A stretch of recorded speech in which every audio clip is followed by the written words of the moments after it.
Graças a Deus, tem algo muito louco acontecendo. A gente pega os números do Kim recentemente, de 3 meses pra cá, até pesquisas dele no Google Trends. O Brasil meio que começou a redescobrir o Kim Kataguiri. Estranhamente, cara. Mas demorou, né, cara? Porque assim, bom, as pessoas me conhecem aqui, o Kim já viu várias vezes aqui, cara.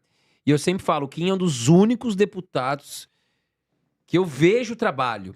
Você tá lá na rede dele, cara. Ele tá lá, ele tá trabalhando. É um homem que tá ali, cara, em Brasília, protocolando projeto.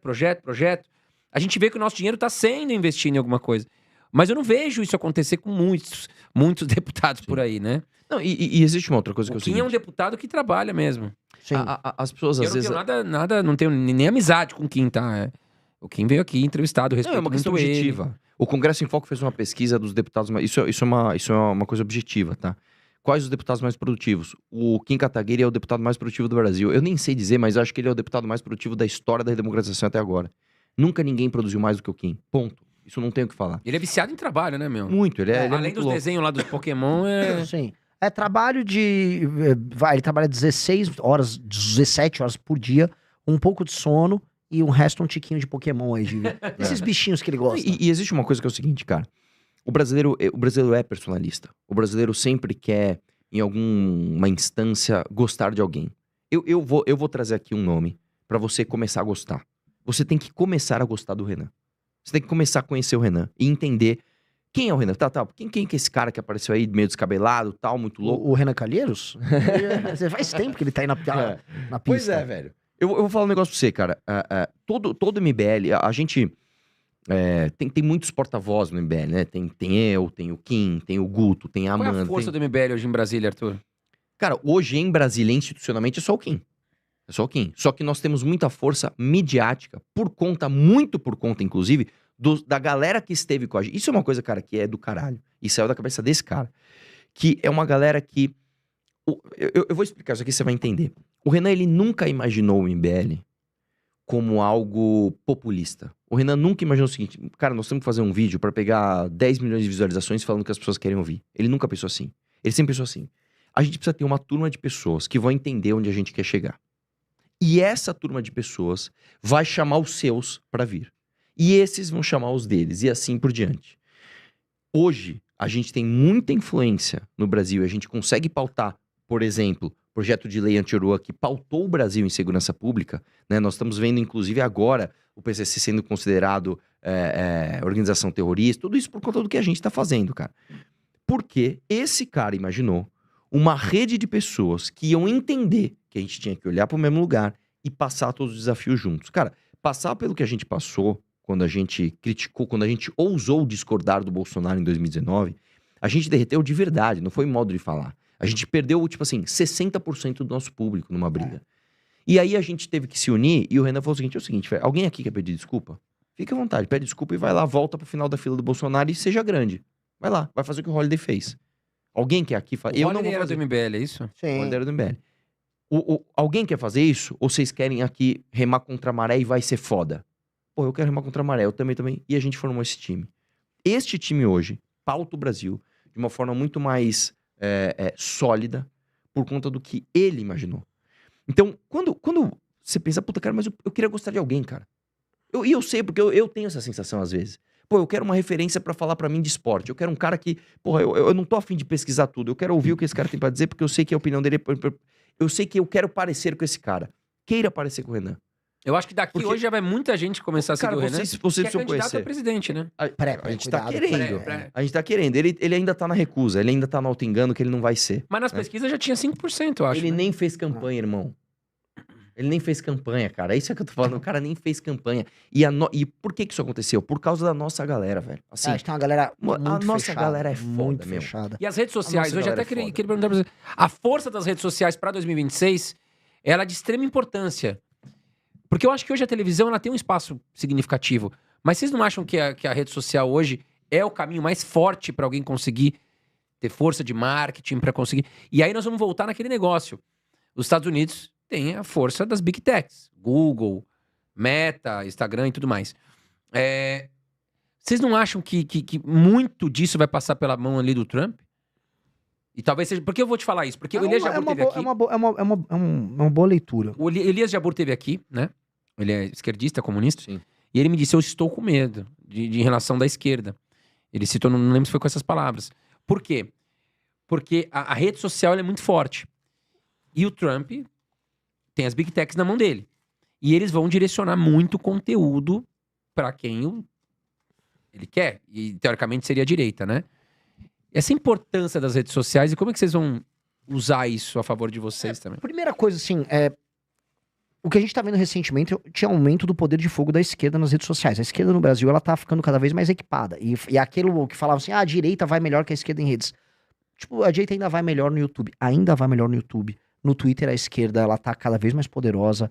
Instagram, TikTok, a esquerda tá jogando junto. A ideia, por exemplo, quais foram os 2 grandes destaques de rede social esse ano, no geral? O Nicolas e o Jones Manuel. Sim. Você pode somar ali a Erika Hilton. Aí, assim, teve o Nicolas, que tá basicamente falando pro universo do Bolsonaro. Agora, as esquerdas estão falando um monte de gente também, e tá pintando liderança. Então, achar que a esquerda tá fora do jogo das redes é um erro, e eu não vi até O agora... Jones, ele vem como extrema esquerda, né? Porque ele, por exemplo, ele já não gosta do Lula, diz ele. Não, sim, mas... o que eu quero Mas o dizer, discurso esquerdista de uma forma tá geral. no campo deles. Tá no campo deles. tá no campo Entenda esquerdo. isso como muito mais uma coisa... Eu diria até, faz uma separação menos ideológica e mais estética da coisa. Mas o principal é, não há, assim, não foi demonstrado até agora nenhum tipo de privilégio pra direita no algoritmo das redes sociais. Inclusive o Elon Musk, desde que assumiu, o algoritmo tá aberto para as pessoas verem.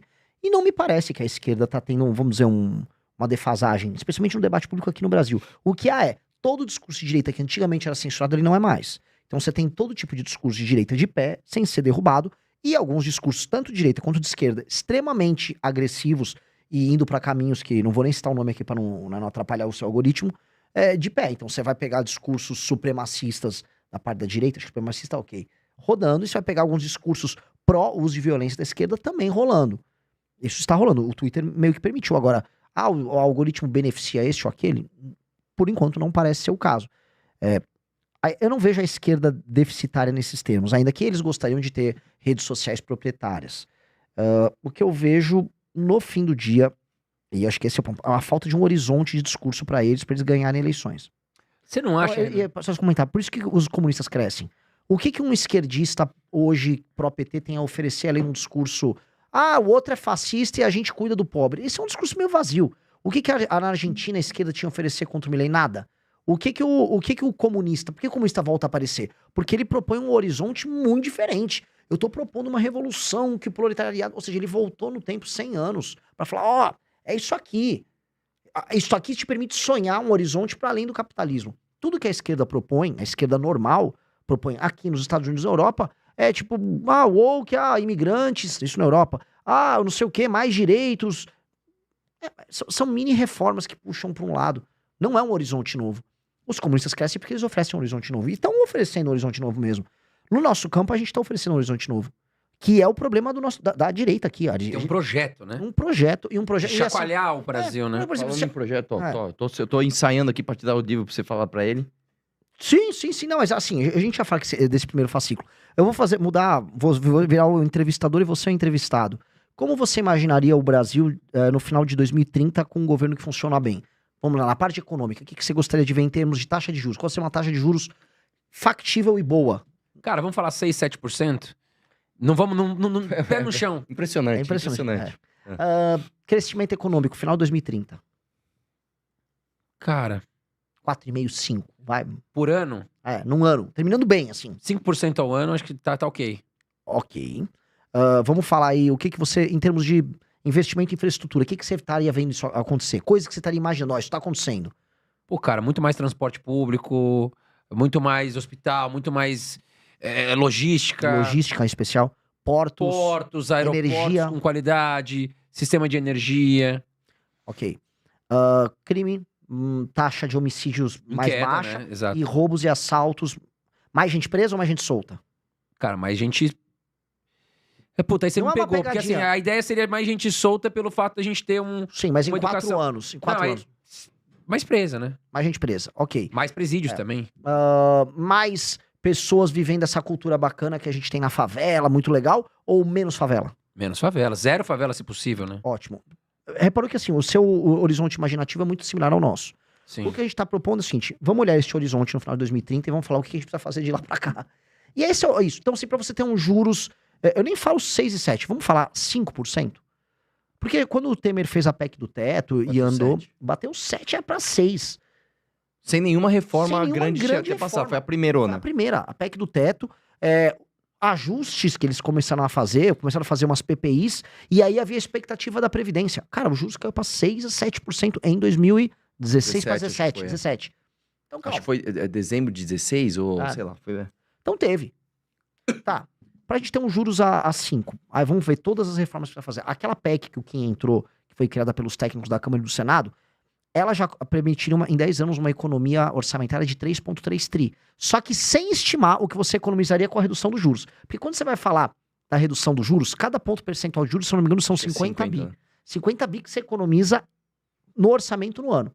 Então, se a gente falar que, pô, ano a ano você vai caindo 2, 3 pontos com isso, com as expectativas futuras e com a queda de juros que você tá gerando, você tá falando aí, assim, pelo menos, vamos botar... Meio trilhão. Cara, e isso mais os 3,3 trilhões que você economizaria em 10 anos. Ou seja, você começaria a abrir espaço orçamentário, e grande espaço orçamentário. Espaço orçamentário significa aumento da capacidade de investimento do Estado. Aí você faz os investimentos de infraestrutura. Com os juros controlados mais E é baixos... assim que a China cresceu, né? É lógico. Infraestrutura. E a outra coisa que o Arthur fala, reformas microeconômicas. A gente tá falando muito do macro, grandes ajustes. A gente tem que ajustar pra conta não estourar, mas reforma microeconômica. Então a gente tem que ver assim, tudo que precisa ser feito para que você consiga abrir e fechar uma empresa, pra você tocar todos os seus negócios de maneira fácil. Como você vai desonerar o dinheiro que chega na mão, que fica na mão do empresário para o empresário reinvestir. Como você faz o produto sair do ponto A do ponto B de maneira mais barata. Como você contrata fácil e demite fácil. Tudo isso, você tem que falar, todos os marcos ligados a isso. Sobrando dinheiro para infraestrutura e as pessoas fazendo mais negócio, aumenta. A gente nem tá contando que isso vai aumentar a arrecadação. Você não precisa aumentar a alíquota de imposto para aumentar a arrecadação. A arrecadação vai vindo do da aumento produção. da capacidade produtiva. Você gera uma capacidade do Estado investir. Aí, assim, onde a gente vai investir que tem efeitos em escala? A meu ver, você tem que ter uma política de desfavelização que você destrói uma subcultura que é base do crime organizado. Nisso você também está tornando o PCC e o Comando Vermelho instituições terroristas. Você está aplicando um conceito que chama direito penal do inimigo, que tem um direito que é rápido. Ou seja, a justiça funciona rápido para pegar o cara. E muito punitivo, mandando os caras para Tocantins, que inclusive tem que voltar a ser um território. Vamos reanexar Tocantins ao Goiás. Né? Vai explicando um por um aí, fazer velho. um presídio gigante, meter os caras lá em Tocantins, todas as lideranças do crime organizado em Tocantins, num presídio, a gente tá brincando que é o Secotins. Bota os caras lá, trabalha, costura a bola, fica anos a fio, deixa a testosterona passar pra não voltar a cometer crime, altera a legislação nossa impedindo a progressão penal, a saidinha e todos os institutos que permitem que bandidos saiam da prisão e venham pra rua te reassaltar. Lembrando, a maior parte dos bandidos são reincidentes. É um pequeno número de bandidos que comete a maior parte Muito do crime. crime. É sempre isso, é quase aquela proporção Pareto. E se estão reincidentes é porque não estão presos. Exato. E é Então, por isso que a polícia tá enxugando gelo, né? Que Exatamente. muito policial Lógico. fala. Pô, eu prendo, o cara solta. Eu prendo, o cara Exatamente. solta. ironia do destino, foi morto agora um dos José- fundadores, é José Luiz, como é o nome mesmo? Pacheco. José não sei o que Pacheco. Ele é um dos fundadores do Prerrogativas, acho que já chegou a presidir o grupo Prerrogativas, que é um grupo de advogados que defende direito penal mínimo e toda aquela coisa meio licenciosa pro cometimento Luiz de crime. Fernando Pacheco. Luiz Fernando Pacheco.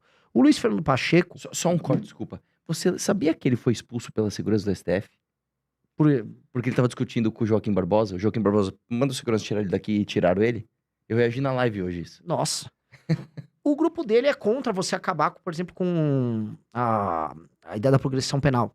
Desculpa, só mais uma coisinha. Você viu o que a esposa dele falou? Não. A ex-esposa dele falou: eu quero mandar um recado pros assassinos. Vocês mataram. Como é que ela falou? Vocês, sei lá, torturaram e mataram o cara que protege vocês. Ela falou, aspas dela, tá? Pra ninguém falar que a gente tá aqui, vamos dizer, tripudiando do morto, né? Mas o cara que matou ele é um cara que já tinha cometido roubo, já tinha sido condenado, foi preso, e aí conseguiu uma medida pra sair mais cedo da cadeia, né? Foi pro semiaberto, e aí, ou foi pro regime aberto, e aí a primeira coisa que ele pensou, acho que vou assaltar Faz um alguém saltinho. no meio da rua. E quebrou ele de porrada no meio da rua, ele caiu, desmaiou e morreu. Veja, se nem isso desperta esses caras, né? Não sei mais o que vai despertar, mas na prática, nós não podemos ser esse cara. Eu não quero morrer como ele. Se ele morre dessa maneira e a esposa olha, vocês cometeram um engano, vocês mataram um herói da sua causa. Eu acho que ninguém tem que morrer do jeito que ele morreu. Acho que esses bandidos têm que ficar presos pra sempre. Os caras têm, pra sempre, um cara é no mínimo prisão perpétua. E mais, que esse é outro ponto. A maior parte dos caras que cometem os crimes violentos no Brasil, em qualquer lugar, eles cometem esses crimes entre os 15 e os 25 anos. Aí vem aquele papo que o Arthur adora do córtex pré-frontal, o cara não tá com a cabeça exatamente pronta, em geral não são pessoas muito inteligentes, baixa conscienciosidade e, principalmente, sem figura paterna. Isso não sou eu falando, é um estudo da FGV de 2007, bem claro sobre isso. Então, a ausência de figura paterna, pouca inteligência, um sistema de quase recompensa pro crime, o cara comete o crime, ele vai ganhar dinheiro, mas ele não tem muita punição, chance de ser pego baixa. Esse sujeito dos 15 aos 25 anos vai cometer muitos crimes violentos. Este cara tem que ser dissuadido ou, quando preso, muito preso, para sair depois dos 40 e tantos anos, quando a testosterona já baixou, quando ele tá um pouco mais consciente das decisões que ele vai tomar na vida, e aí ele volta pra vida com chances muito menores dele ser reincidente no crime. E na prática, depois dos 35, a chance de você ser reincidente cai muito.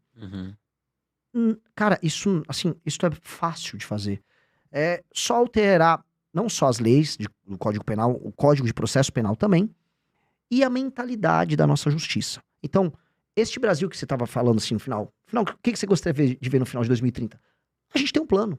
Um Brasil funcionando, né, cara? Brasil- Porque a gente pode, né? Não é difícil. Do crime, a cultura de favela, a enfrentar a crise econômica, a tornar a atividade produtiva fácil. A gente tem um plano. O plano tá no livro amarelo que a gente tá construindo. Deixa eu ver esse livro. Esse aqui é o primeiro fascículo. Mas tá à venda? Ou vocês... Tá à venda. Livroamarelo.com. Um livroamarelo.com. Onde que encontra, o Renan? O Livroamarelo.com. que fala esse livro? Ó, esse aí são fascículos, esse aí é um manifesto, que é um manifesto sobre a situação atual do Brasil.